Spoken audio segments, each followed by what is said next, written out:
Hi, everyone. If you're feeling overwhelmed, burned out, and if you're looking for a solution that helps you to heal in a way that is also energizing and confidence building, you're in the right place. This series is all about achieving optimal wellness by merging your self fulfillment with your career. There's something more. You're curious, motivated, driven. You're seeking momentum in your personal life and in your career. Our last conversation, we talked about exploring the importance of being in integrity and authenticity with our minds, values, and community. I'm a metaphor person, so I thought of a metaphor for you for this. Just like a pianist, a piano player, right, must possess the mental skill, the functional piano instrument, and the heart of the music in order to play a beautiful concerto. All three have to be in total alignment or integrity in these areas to allow your visions and your passions to manifest. And today we're going to continue exploring Ayurveda's tried and true solutions to help you achieve optimal wellness and fulfillment in your personal and professional life. Today, you are going to learn four key things. They are number one, what does balance mean according to Ayurveda? Number two is what is a dosha and how are each of the three doshas different? By the way, you're going to get a quiz on this, so stay tuned. You're going to have to figure out some characters and what their doshas are. It's really fun.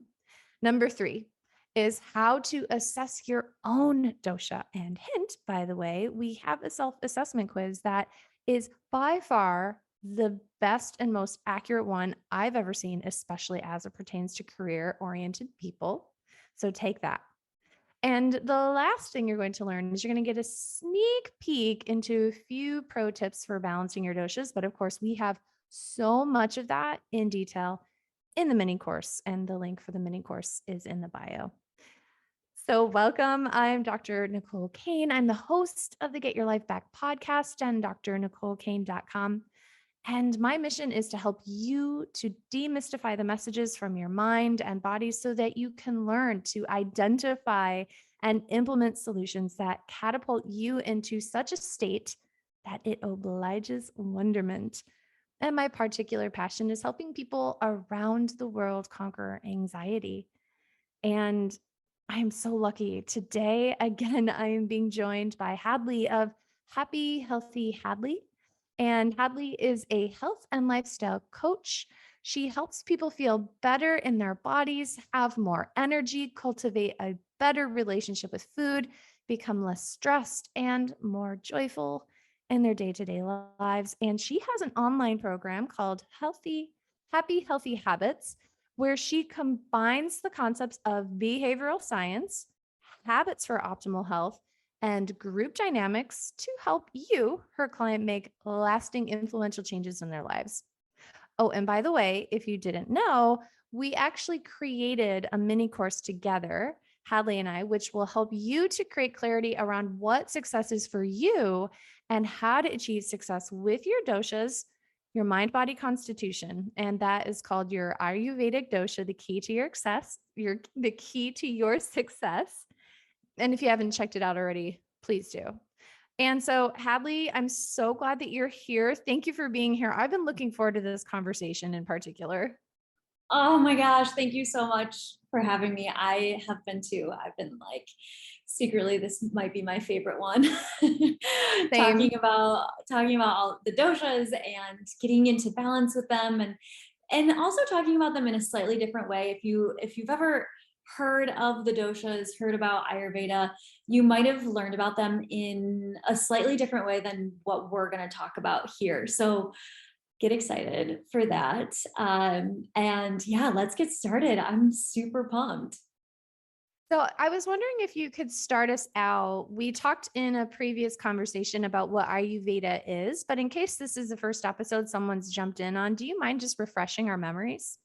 Absolutely. So Ayurveda is an ancient Indian health science, essentially. And a lot of times people will describe it as the sister science to yoga.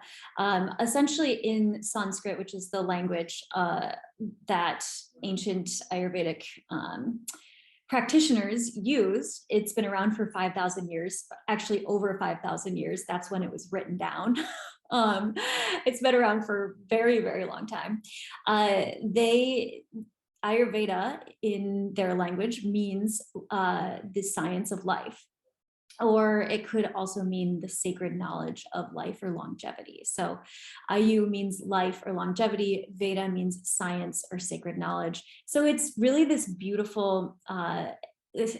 really beautiful thing. A lot of Sanskrit words are not easily translated into English. There's a lot more behind them. And so it's kind of like how Latin kind of encompasses more than a lot of the languages that come from Latin.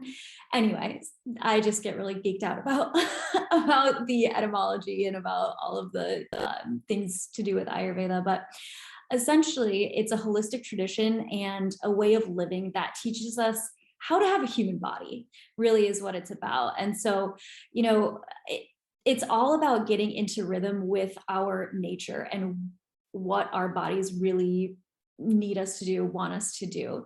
You know, it's not about quick fixes. It's not about diets. It's not about herbs, though we do love herbs. And we have a module on herbs in our mini course. But it's not a quick fix thing. It's really about being an active participant in your health. And, you know, it's a huge system, but essentially the purpose of Ayurveda is to become healthy. And the definition of health, which we've talked about before, is the state of being in which body, mind, soul, and senses are in blissful equilibrium. So if you want to learn more about like that, just that alone, we go into that a lot more on previous podcasts, so you can go back and listen to those. But we wanted to talk today about the doshas. So, you know, you may have heard of the doshas or you may not, and that's totally fine too. We're gonna kind of break them down today. So essentially, doshas are mind-body constitutions. They are the manifestation of 5 different elements that ancient Ayurvedic practitioners really identified. Those 5 elements, we're going to start with the elements and then we're going to talk about how those elements play into the doshas. I find that that's actually the easiest way to understand them rather than trying to just memorize like, oh, this is my dosha and that means this thing about me. If we can think about it in terms of what the elements are, then we can actually think about how those things might show up in our bodies, how they might show up in our minds, our emotions, all of that good stuff. And you'll get what I mean in a minute. So the 5 elements are ether, which is kind of like, you can think of it as space. So there's ether and air, which you can think of as more wind. So those are slightly different. Space is more like space with the absence of wind. And then there's wind. And then the third one is fire. And the 4th one is water. The 5th one is earth. So also, as I'm explaining these, I've kind of put them in order from the most subtle to the most tangible. So space is essentially nothingness, right? It's like, if you think of outer space, it's like nothing. And then air is a little bit more tangible. We can feel air, right? We can feel it on our skin. We can feel wind, you know, across our body. And then you have fire, can definitely feel that, but it's not a solid. And then there's water, that becomes more and more tangible, but it still slips through our fingers. And then there's earth, and that we can pick that up, we can throw it around, you know, that's like the most tangible thing. So that'll be helpful to know going forward, you know, it's the most subtle to the most tangible. So the manifestation of these 5 elements through our doshas kind of gives rise to our differences. And, you know, different substances and different behaviors can include more and less of certain doshas. So we have doshas in our own constitutions, in our own bodies, in our own minds, but there are also, external things that hold these qualities as well. You don't need to know a ton about that, but just know that it's not like just a naming system. It's not just a like fun quiz. There's more to it than that. So we've got these 5 elements, and now we'll explain what the doshas are in terms of the elements. So we've got Vata. Vata is ether, space, and air or wind. So we'll say space and wind. That's Vata. You can think of it as, well, we'll go into the qualities of it. So just remember that Vata is ether and air. Think of people with a lot of air and space in their constitution, in their bodies or in their minds, and we'll go into more of that. Pitta is mostly fire with a little bit of water as well. They have a little bit of oiliness. And so that's Pitta. And then you have Kapha, and Kapha is water and earth. So that's obviously the most dense, right? Water and earth. You put that together, you get mud. So you can kind of think of it that way. So those are the outlines of each thing. And we're going to dive into what the heck that means for all of us. So to recap, the doshas are kind of describing this mind, body constitution, and there are 5 elements that come into play. And each of the 3 doshas are these elements are kind of manifesting or contributing to the dosha. So as opposed to starting with the dosha and trying to understand it, if we understand these elements, the air, fire, water, and earth, and what they mean and how they manifest, it can actually explain what's happening in our bodies with more clarity. Exactly. Yeah. So we can think of it more as like, this is how these elements are showing up in my body, rather than memorizing what the doshas are and what they mean, right? So and all of us are, this is an important piece of it, all of us are born with a unique constitution that is made up of all 3 of the doshas, or all 5 of the elements. So we all have all of these things in us, but we have different, like, you can think of it kind of like a pie. So we have different sizes of slices of pie in there. So, if you might have a lot of kapha in your constitution, and that's the water and earth one. And so that would be the biggest slice of pie in the pie. And then you might have a secondary dosha of pitta, perhaps, and that would be the second biggest slice of pie. And then you'd have the smallest slice of pie would be vata. And so that's gonna, the sizes of pie they're all gonna change for everyone. And you can get out of balance with any of them too. And that's really what I like to focus on with people, is instead of thinking about like, what is my constitution, and optimizing for that, it is helpful to know how we might get out of balance the most easily. And when we have a big piece of the pie, that's the one that's the easiest to get out of balance for us. But it's more helpful to simply know when we are out of balance, which ones we're out of balance in.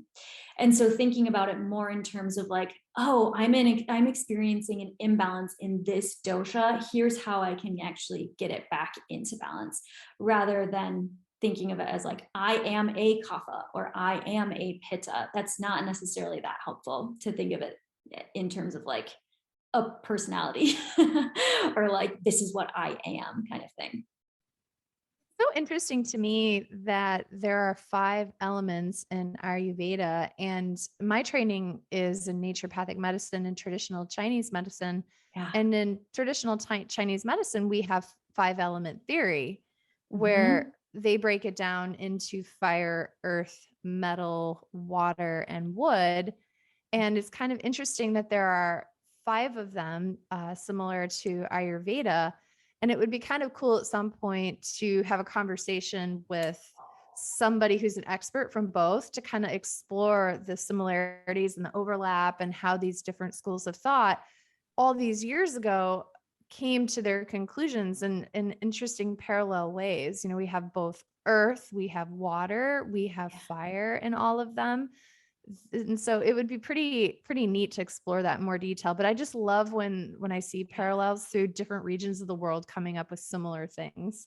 Yeah, and actually, traditional Chinese medicine, there's a lot of influence from Ayurveda with traditional Chinese medicine, and because Ayurveda is so old, it has influenced a lot of what we know today in different like traditional medicines and stuff. Because sometimes we like to think of ancient times, people being kind of like in their own separate bubbles, but really there was more interaction than we sometimes tend to think there was. So yeah, there's a huge influence from Ayurveda, and I think that would be such a fun conversation to have, to kind of go into the different nuances and stuff, because I don't know that much about traditional Chinese medicine. I know that they have the metal and the wood, and those are the different ones, but I would love to talk about the different similarities. Like, that would be so fun.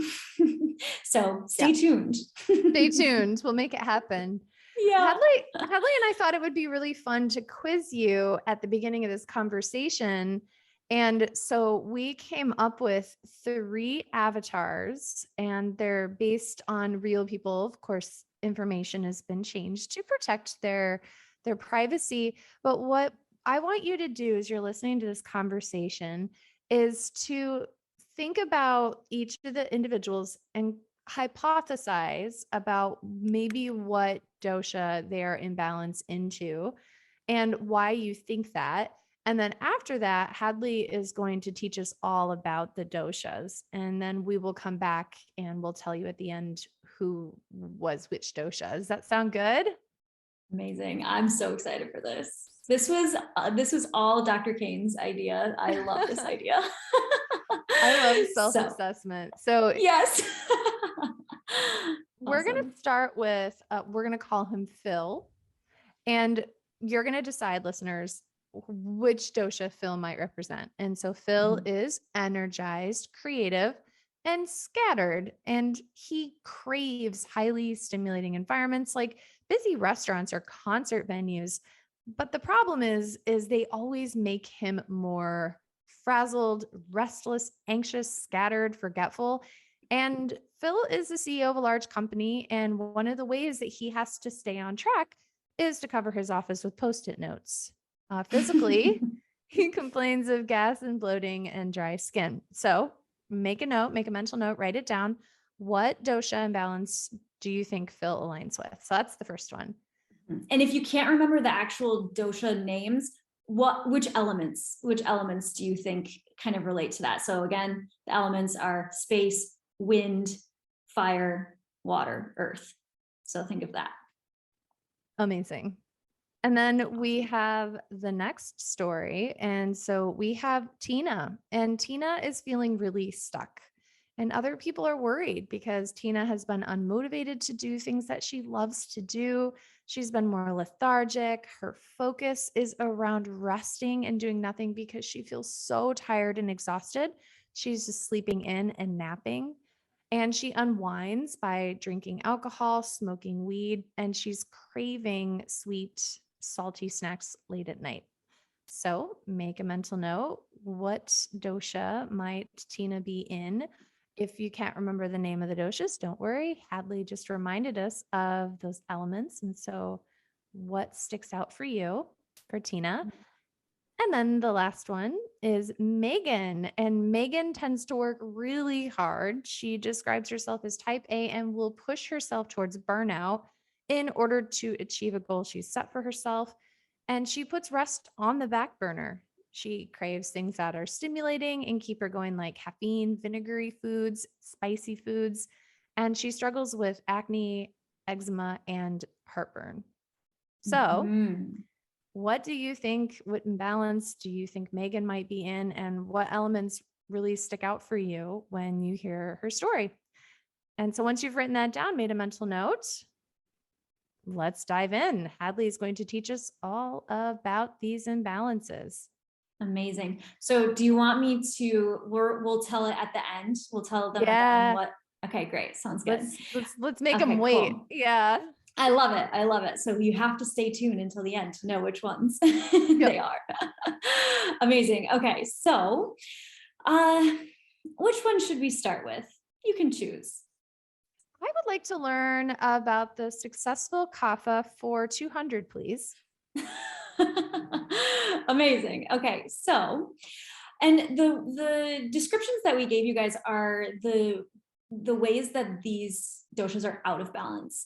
So we're now going to talk about how we can get these ones in balance and like what the actual superpowers are, how these things actually can be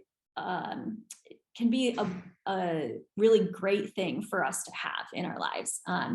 And so let's talk a little bit about the superpowers of kapha first. Remember, kapha is water and earth. So again, when you put those two things together, you get mud. Yes. So this can be imbalancing. Absolutely. We can feel stuck in the mud, right? But we can also feel really great. Have you ever had a mud mask? Like, that's awesome, right? It's so nourishing and feels so good.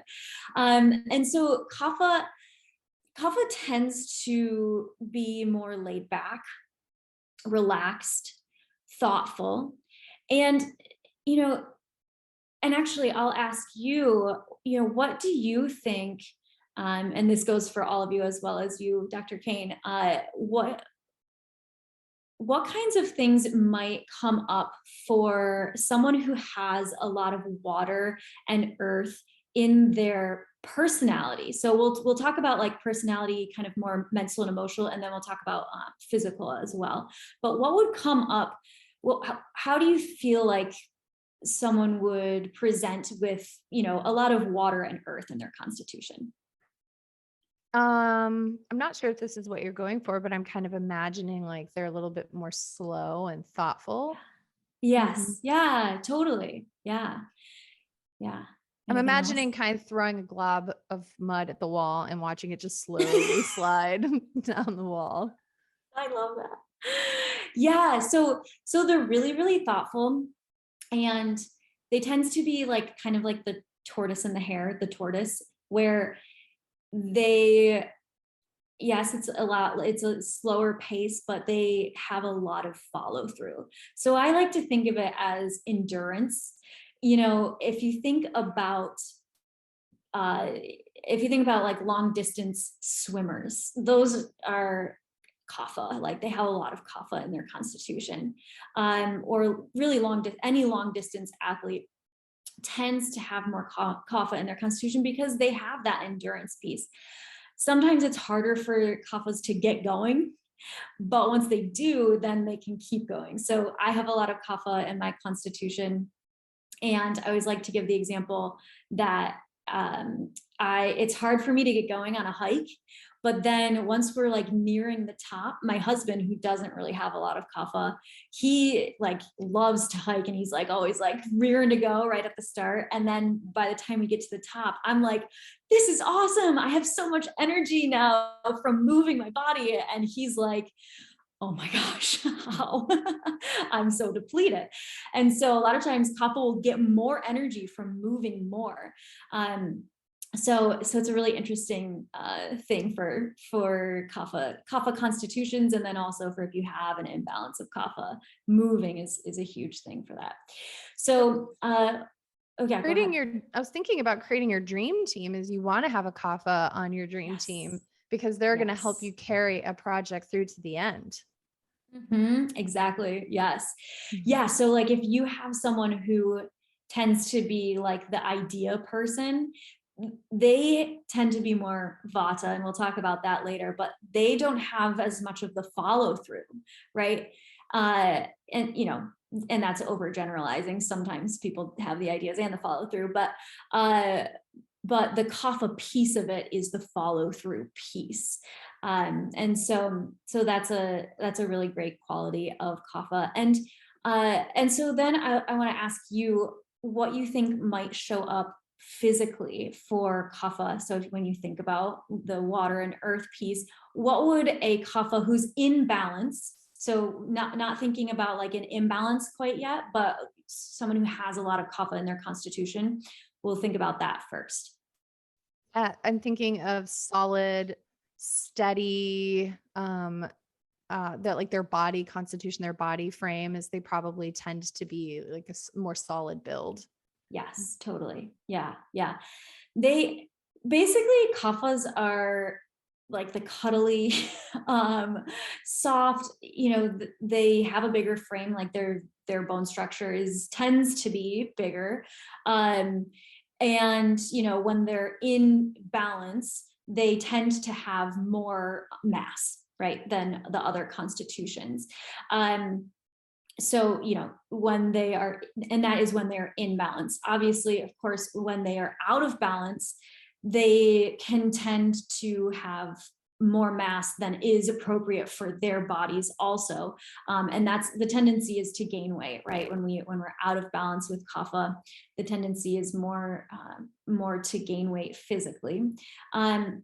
But also, emotionally and mentally and all of that kind of thing, the imbalance part of it is to feel kind of stuck, is to feel more heavy. And that doesn't have to be physically. You can also feel heavy in like mind and emotions, right? Depression is a kapha imbalance, is a kapha symptom. And motivation, lack of motivation is another one.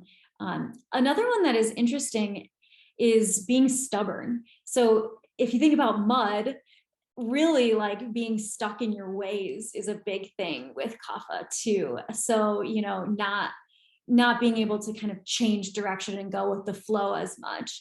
And so those are all kapha things when kapha tends to be out of balance. And so we can talk a little bit about, well, let's talk a little bit about what kinds of, we'll do a little bite-sized piece of what kinds of solutions we might have for kapha, for getting kapha back into balance. We go way deeper, like way deeper into this in the mini course, so definitely check that out. But making some small dietary changes can make a big impact for kapha imbalances, as well as exercise. Movement is huge, and movement is really helpful for getting back into balance.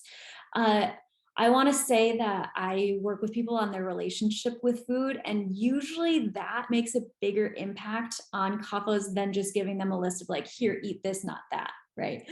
Working on their relationship with food and with their own emotions can be really helpful. Emotional eating is a really big thing for kaphas, and using food as comfort. And so when we can get to more of the root of that, that's going to be helpful, because a lot of times kaphas know what foods are kind of their kryptonite, but that doesn't mean that they're just like, oh, I'm just not going to eat those things, right? And so that's a big piece of what I do with people, is their actual relationship with food. So I just want to make a note of that, that we're not just saying just eat these things. Like, there's a lot of emotion involved, but eating more vegetables, lean proteins, and not eating right before bed are all really helpful. And kaphas really love their sleep. They tend to not have a ton of issue with falling asleep or staying asleep, which is an amazing quality, because if you've ever had a Vata imbalance or even a Pitta imbalance, you know that like not having your sleep is just the worst thing ever. And so the issue with kapha is not necessarily getting to sleep or falling asleep, but sometimes oversleeping. And what that can look like is like sleeping in really late or taking long naps in the middle of the day. And so while I never want to tell someone like sleep less, getting to sleep at a certain time, like at an earlier time, can be really helpful. And having a consistent sleep and then wake time is really helpful for getting that routine established. And then, like I said, daily exercise is so huge for kapha. And if you are like, oh my gosh, I totally resonate with kapha and I don't want to move every day, that's totally fair. The craving tends to be for when we're out of balance. We tend to crave things that are going to get us more out of balance. Unfortunately, it is the reality of being out of balance. And so just know that building up toward more exercise is really helpful. Not like trying to run 10 miles or even 1 mile if you don't run at all, but building up to more and more exercise can be really helpful, and walking is huge for this too. So that's kind of the gist on kapha. So I'm going to recap some of the four. I'm going to do this because this is fun. So superpower, slip, fall, solution. I love And it. so we'll call this the S's. So Kapha superpower, you're laid back, relaxed, and thoughtful, and you take your time, but you're a real good finisher. Slip falls is that you may be a little stubborn. You may be fatigued. It may be harder for you to motivate yourself to get going. And you may rather snack and rest and recuperate than to seek activity. And so solution is to make small changes, especially including momentum and moving, whether it's like resisting the urge to sleep and have a nap and to go for a walk instead of a nap and then just get your nighttime sleep schedule in. And again, self-assessment. If you don't know what your imbalance is, take the quiz. I will also say sometimes people think that they have a kapha imbalance when really they are just overworking themselves and that's why they're tired. Yeah. And so if that's the case for you, don't keep pushing yourself. This was the case for me. I have a lot of kapha in my constitution, but my primary dosha is Pitta, and that is more where I tend to have my imbalances. And so I had such a bad Pitta imbalance that I had like this dysmorphia, essentially, of body dysmorphia, and also just thinking, oh, I just need to push myself harder. And so we'll talk about how Pitta does that. But if you are, there's a difference between feeling really exhausted and depleted and feeling lethargic because we're not moving enough. What I would say for that is looking at your past, the past few weeks or the past, period of time and seeing like what has that looked like, and that can a lot of times inform us on, am I just like working way too hard and that's why I'm feeling really depleted? Am I not getting enough sleep? All of that kind of thing. Or is it really like I'm resting a ton and that's why I feel fatigued? So that can be helpful for sure. Another thing that you've said in the past that I think is really valuable is that these states of imbalance are shiftable. And so maybe you're in a season of your life right now where you are burned out and you're exhausted and you need to rest and rebuild. But maybe in your past, you just didn't have the momentum. And so you're an object that's not in motion will not achieve motion. And so, I think that your wisdom in, okay, you may be tired right now, but let's gather more data to really be sure. That's one of the things that I love the most about the work that you do is that you're very holistic in your approach. Instead of just saying, looks like a nail, so I'm going to whack it with a hammer, is like, let's get the whole picture. And actually all y'all, we've been talking about this quiz, and Hadlee actually made the quiz. She has many years of experience. And when she and I were talking about this, I asked her, she had a self-assessment quiz that she recommended. And she's like, I can do better. And she made one. And so just to brag on you just a little bit, it's absolutely incredible. And I think that quiz, working with someone one-on-one like you is the best, but that quiz I think is also a great starting point to look just beyond the fatigue of kapha to see, like, do you have any of those other symptoms that might lean towards kapha, or actually, nah, babe, it looks like you're in a total pitta vata burnout and it looks like kapha, but you're actually burned out. Totally. And I will say that actually kapha is the least likely to be out of balance.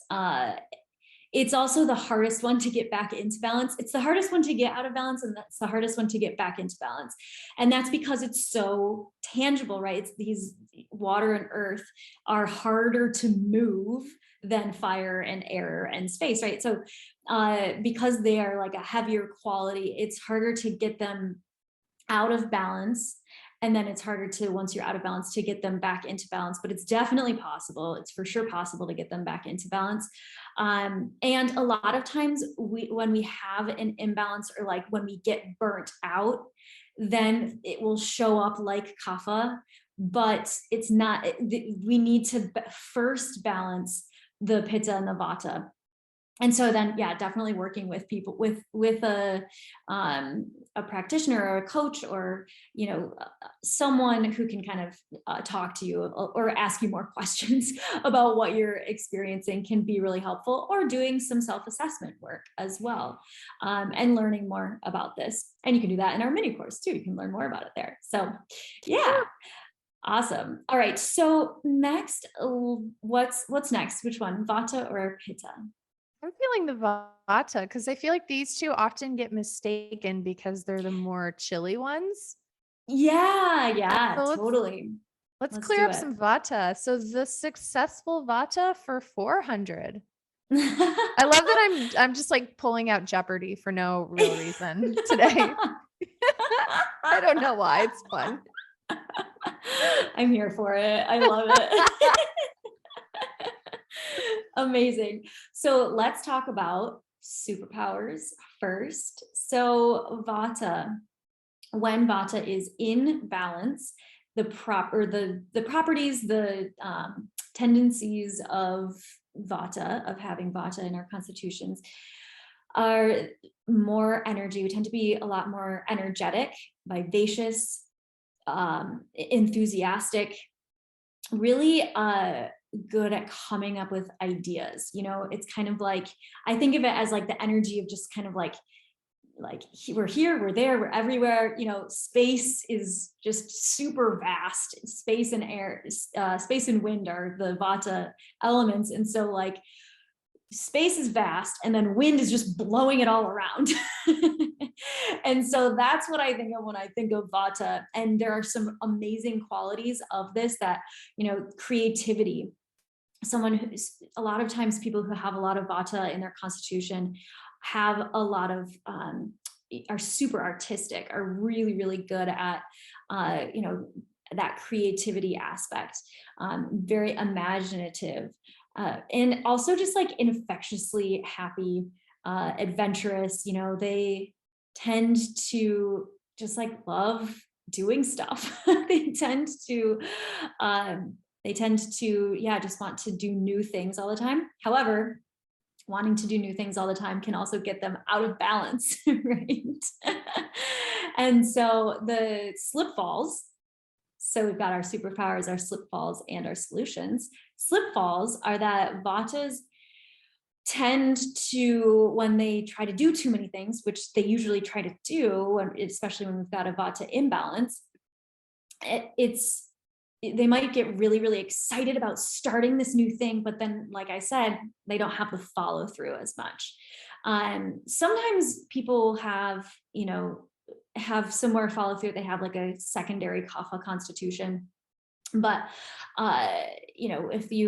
if you have a Vata imbalance, you might find that you tend to start a lot of things and not follow through with them. So when Vata is really high, you might find it difficult to concentrate. You might feel kind of jumbled. Another thing is that you might also learn things really quickly, but then forget things really quickly.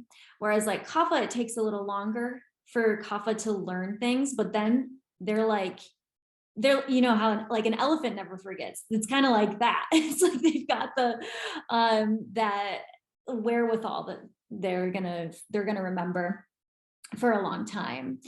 And Vatas might forget things if they have that tendency. So they might space. yeah, exactly. It's like, oh, that just Yeah. like gone out Uh-huh. of the mind.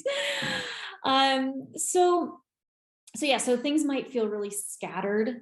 You might be in a nervous system, a sympathetic nervous system response most of the time.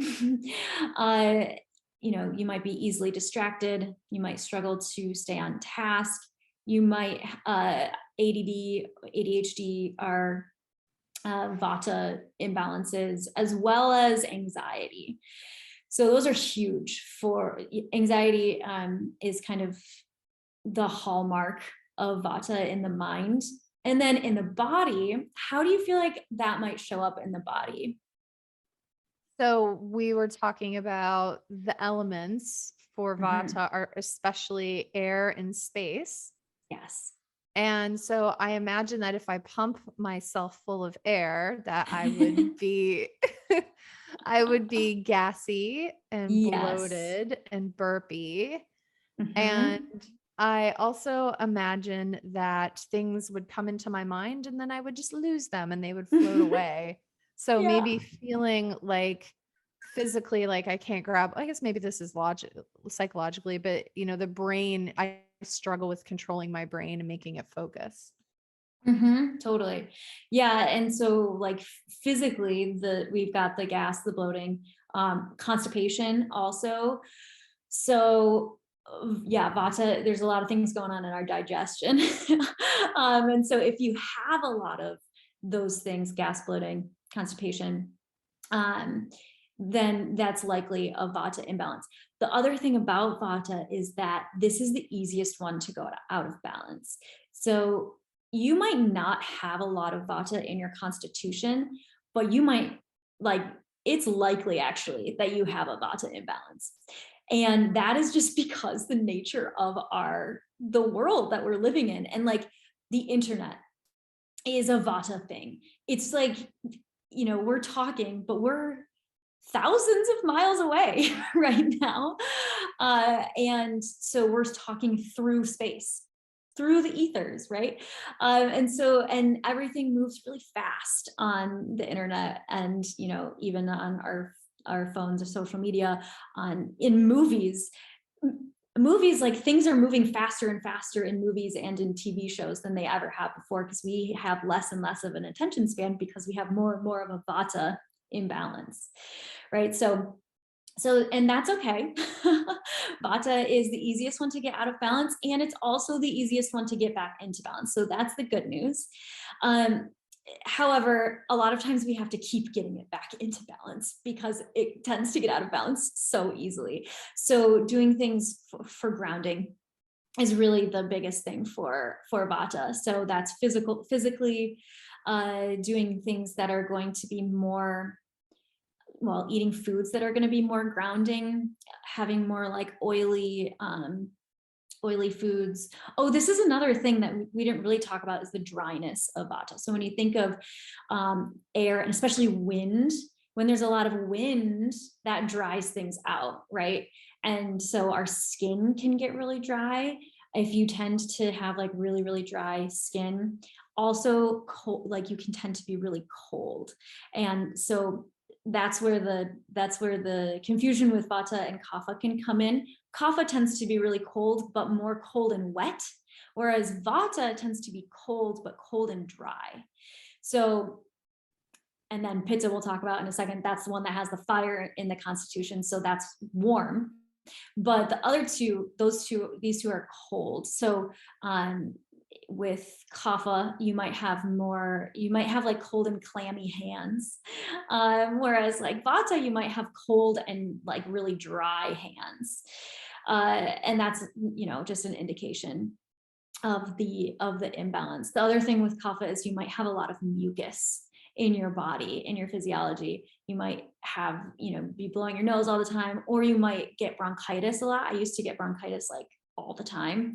And that's a Kapha thing. So anything that's like kind of going on in your lungs and in your sinuses usually has a bit of Kapha, involved in there.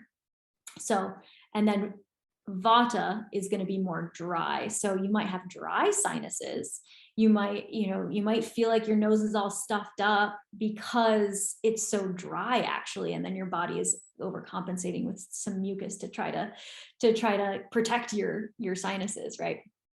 So all of these things interact together, but those are kind of the Vata imbalances. And the way that we can get Vata back into balance is thinking of the opposite qualities. So if we've got dryness, if we've got coldness, coldness, is that a word?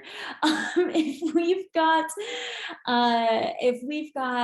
restlessness, all of these things, we want to think of the opposite qualities. So we want to think of adding more oiliness, hydration, things that are going to be more the opposite of dry, which is wet or oily or unctuous. I like to think of it as kind of like an unctuousness.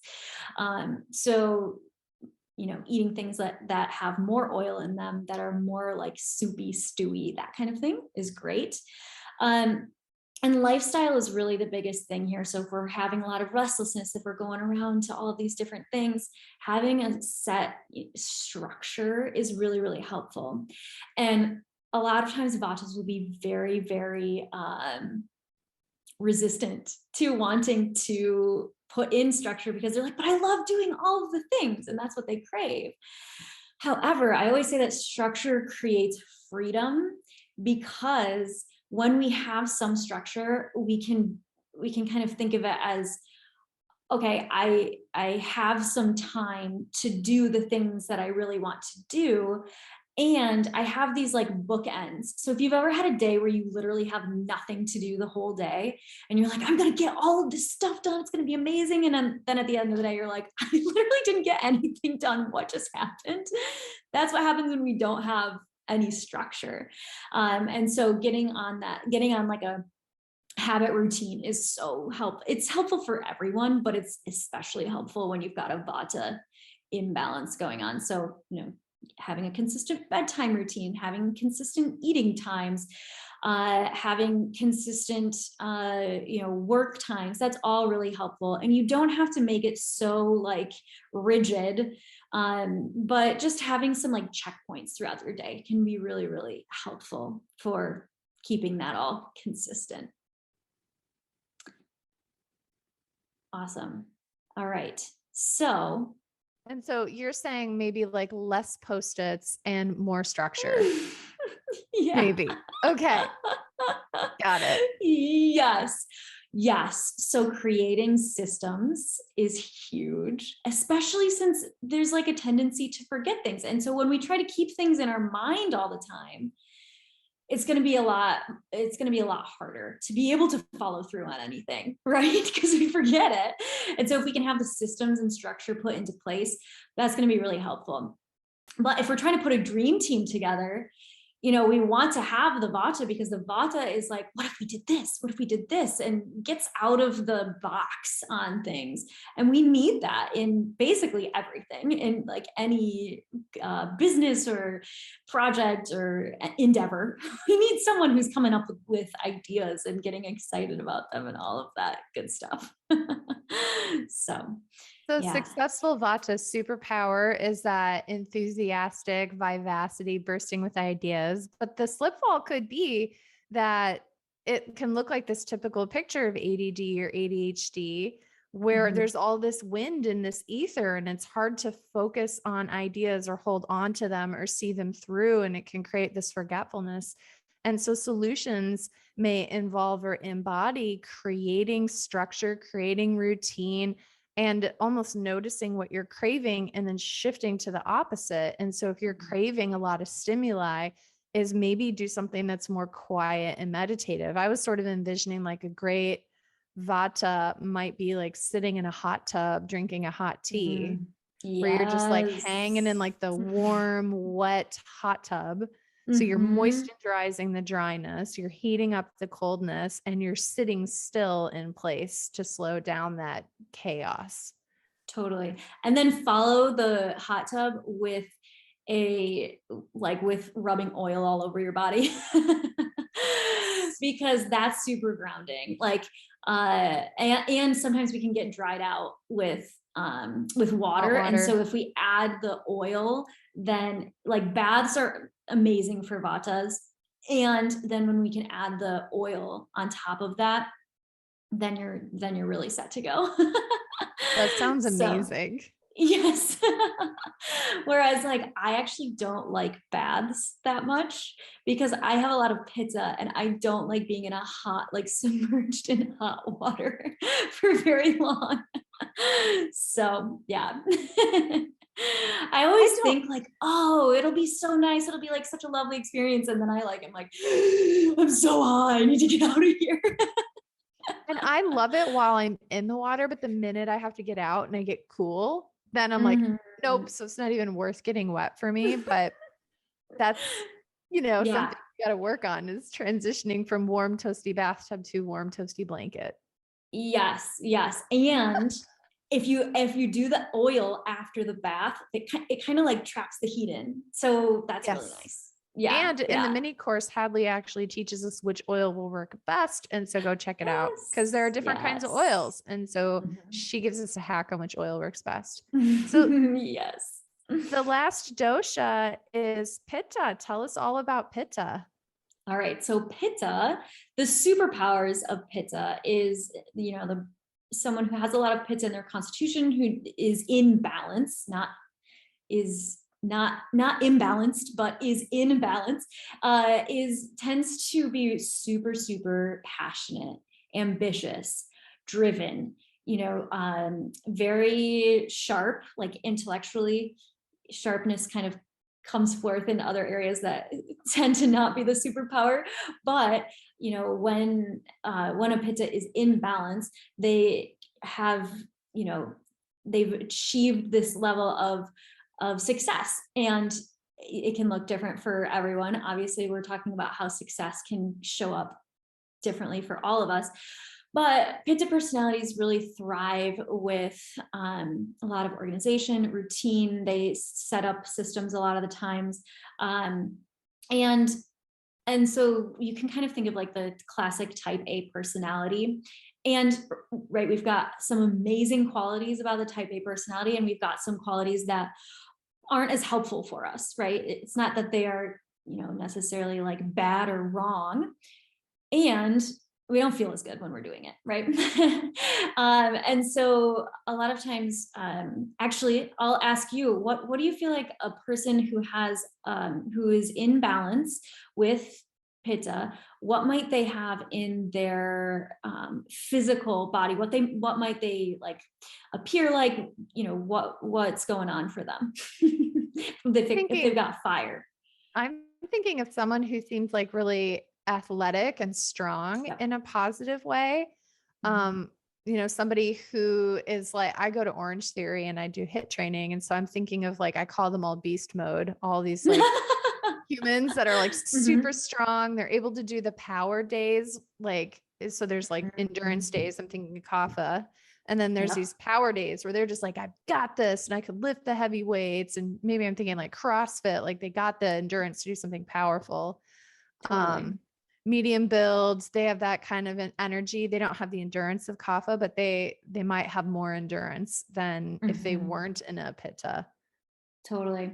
Yeah. And so when Pitta is in balance, they tend to have more muscle than the other constitutions. Whereas if we think of like the muscle to fat to bone ratio, and no judgment on any of them, we're breaking out of that paradigm. Pitta just tends to have more muscle in that ratio. Vata tends to have less muscle and less fat, more bone, right? Just a smaller ratio of the fat and muscle. And so if you think of air and ether, right, it's the most subtle, it's the least heavy.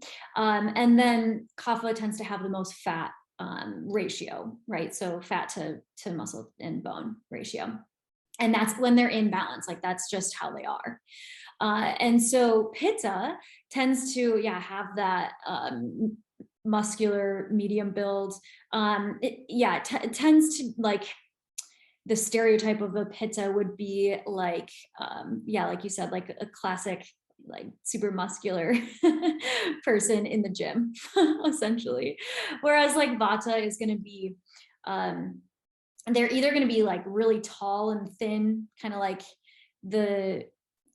and we've fetishized all of these bodies in different points in our history, right? But they tend to be the tall and thin, or they can also just be really, really, really tiny, like short and small as well. So either one is Vata, and then whereas Kapha again tends to have that more the stronger or the more bone like density.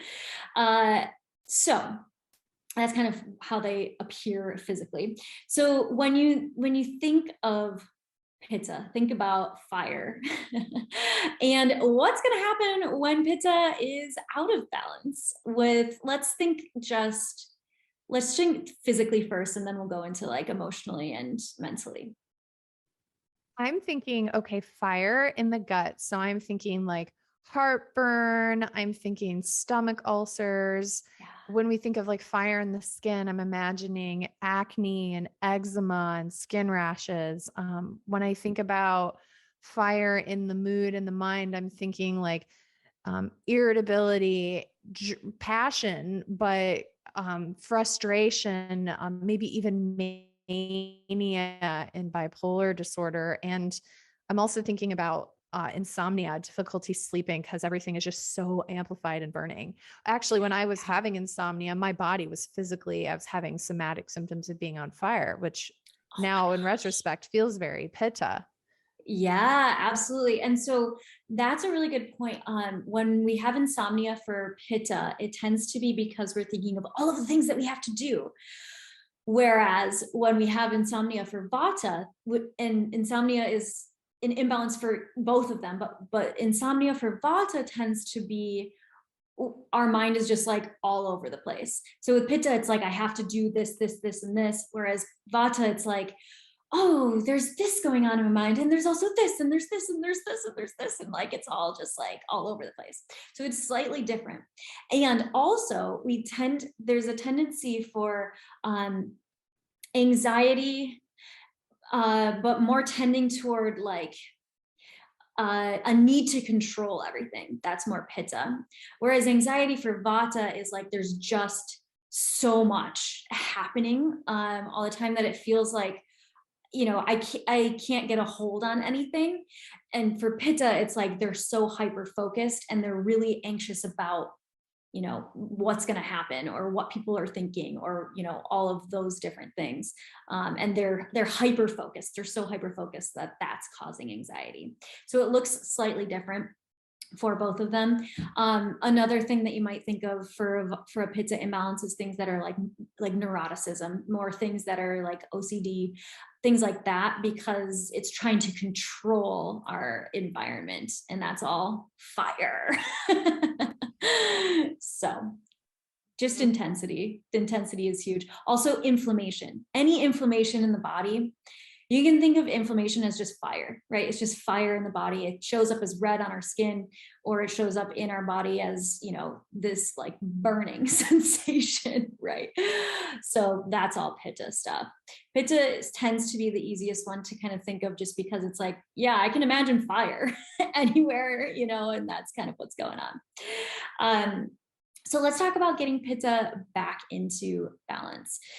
Burnout is huge for Pitta. Literally, the term burnout is referring to fire. And so moderation is huge for Pitta. And if you have a lot of Pitta, if you're resonating with all of this, which again, take the quiz, but if you're resonating with all of this and you're like, oh my gosh, like I don't want moderation. I like to do everything like super intensely, or just not do it at all. It's like all or nothing is a huge thing for Pitta. I used to have that a ton. That's a huge thing that I work on with my clients. It's actually the first thing we work on is like breaking out of the all or nothing mentality in like all areas. And so the tendency is to just like go really intensely, or to not do anything at all. And instead we want to have this more softness, essentially. So a lot of you can even tell when I was talking about Pitta, I was like talking faster and my voice was louder. And now I'm like talking with a calmer voice. I'm hearing this in myself.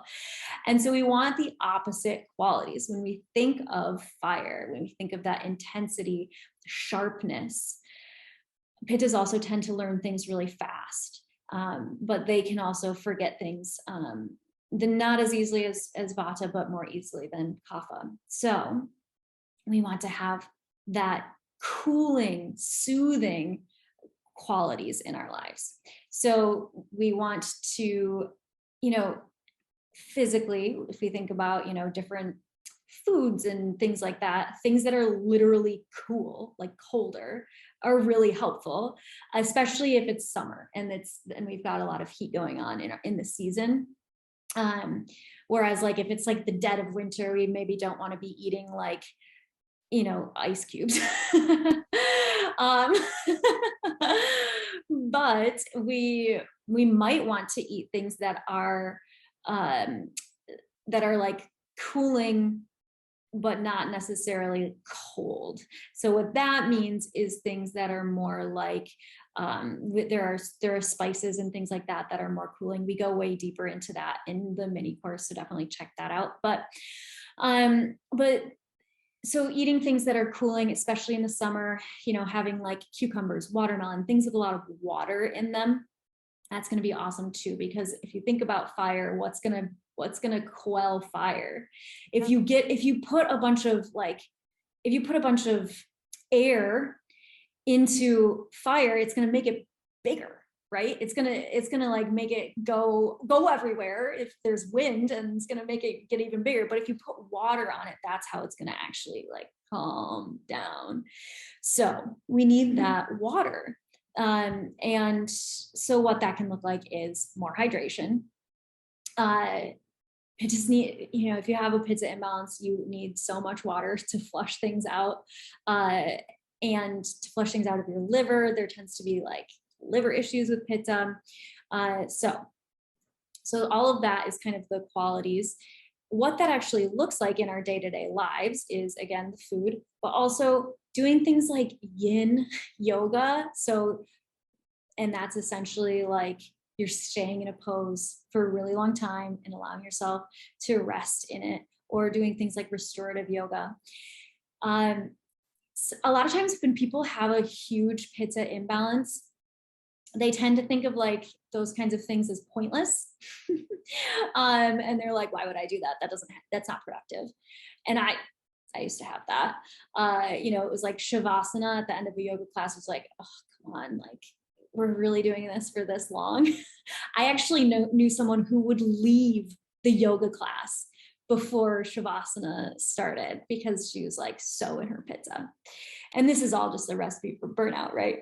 And so doing things that are going to be more soothing, calming, all of that stuff is huge. And environment is also key. So doing things to cool yourself off, especially when it's hot out, doing a cold plunge. And Pittas can benefit from a cold plunge any time of year, honestly. Like if you've got a lot of heat going on in your body, cold plunges are great. They're great for a lot of people, not just people with a lot of Pitta. But yeah, so really just calming the fire is what that looks like.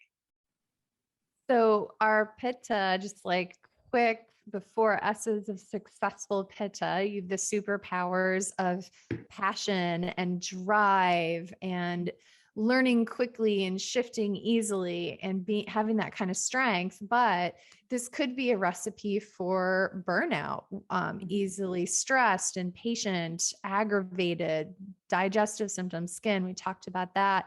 And then leaning into the opposite as a solution. So if you're fiery, lean into water, literally taking a plunge. If you're really hot and burny, maybe some cooling foods, things that are less spicy, things that are less warming. And then, of course, the self-assessment is if you know what state of imbalance feels like for you, which one it is, it gives you tools right away to make changes that can work to help you be successful personally and professionally.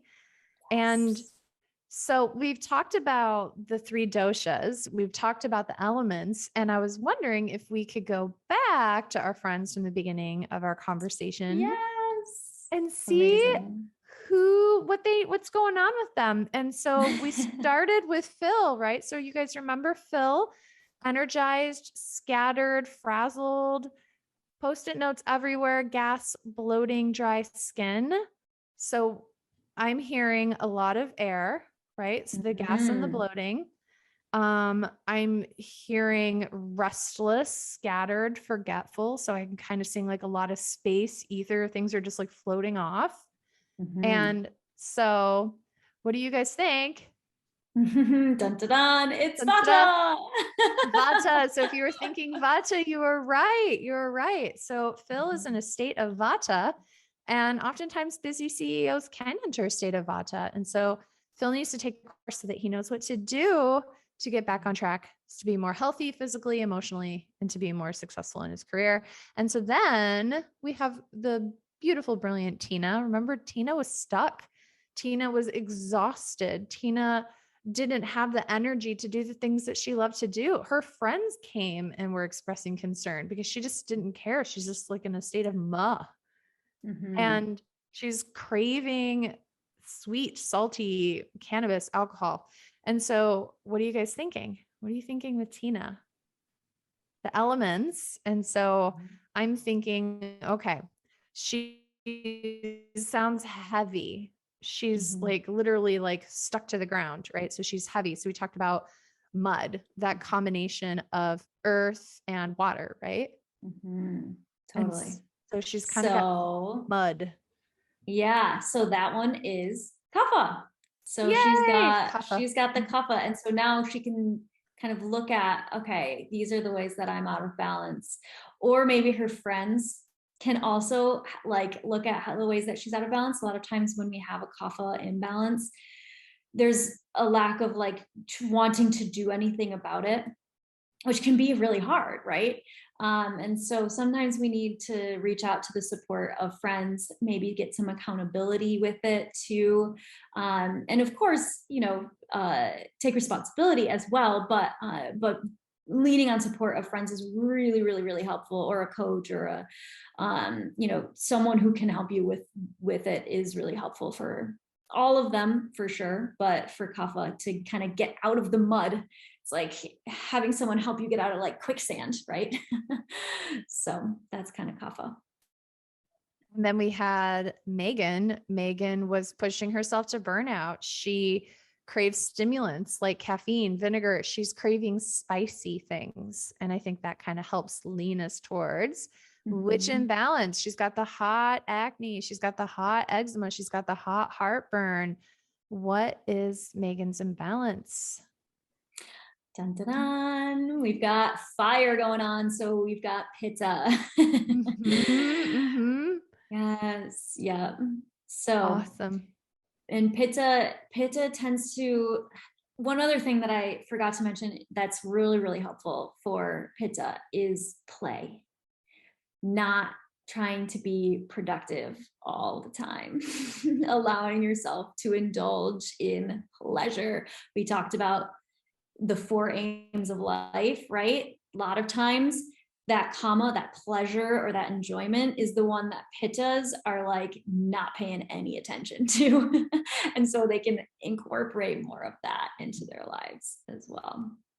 And today you gave us really good glimpses into what can help to correct these imbalances, to help people actually achieve better health, better integrity with their mind, their body, their spirit. And in the mini course is as we were doing, in all transparency, as we were doing these conversations and recording these conversations, we're like, oh my gosh, there's just so much more information. And that's why we created the mini courses. That Hadley's brain is so jam-packed full of such life-changing information, is that we had to put it in a mini course. And so we recorded it, made it available for you. And so that course will go deeper into diet. It'll go deeper into lifestyle. I mean, we talk about the Kapha diet. We talk about a Vata diet. We talk about a Pitta diet. We talk about lifestyles. You can kind of build your own life to help you go back into balance. We teach on herbs, and in Ayurveda, a mainstay is the marriage between the diet, the lifestyle, and the herbs. They can all work really synergistically. And we talk about herbs for each imbalance, each dominant kind of situation. But we also talk about this thing, they're called tridoshic. And so when in doubt, these herbs can actually be really helpful for most people. And we give you recipes, we give you blends, we give you ideas on how to implement it. But I mean, there's so much information. I don't even know how to begin telling you sufficiently how it's been life-changing for me. I use this information with my clients.